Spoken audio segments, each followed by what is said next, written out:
So I get the question all the time, how much is my home worth right now? A lot of people still have in their mind January, February, and March of 2022, where our prices had escalated up about 28%. Well, it's not worth that now.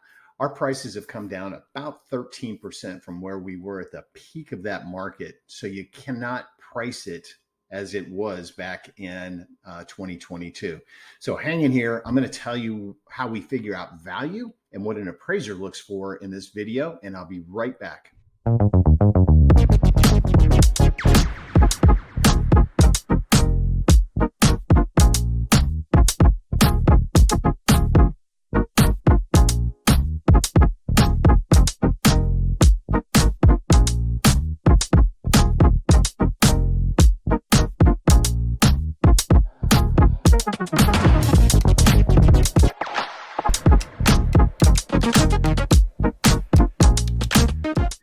Hi there, it's John Bice with eXp Real Estate here in the Sarasota, Lakewood Ranch, Parish, and Venice markets. And I want to talk to you today about how we figure out current market value for sellers when they're ready to put their home on the market. Now we have an appraisal value and we have current market value, which ideally should be the same thing, but sometimes they're not.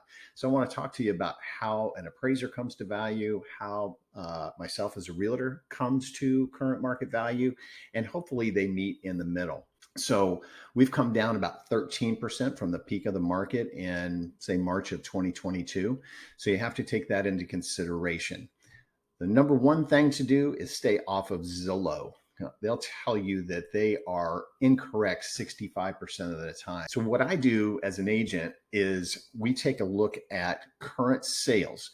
Now we go into the tax records, I go into the multiple listing service, I go everywhere that I possibly can get information, and I'm going to find the most current sales around your home as close to your home as I possibly can.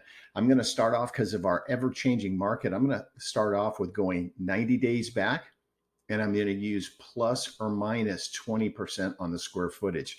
Now, most buyers, or I should say sellers, when they're looking at value of their home, they always look at something of equal size and larger. But you have to find two or three of equal size, two or three larger, and two or three that are within 20% of your heated square footage. So that is the living area of your home. That doesn't count garages and patios and pool areas. So we're looking 90 days back, plus or minus 20% on square footage.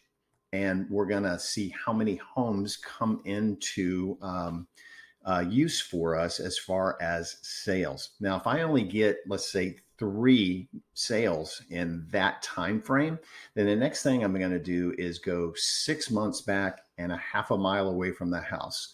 So my first criteria was 90 days and a half a mile away. Now I'm going to do 6 months and see what happens. So let's say an example would be, now I have 8 homes to compare to it.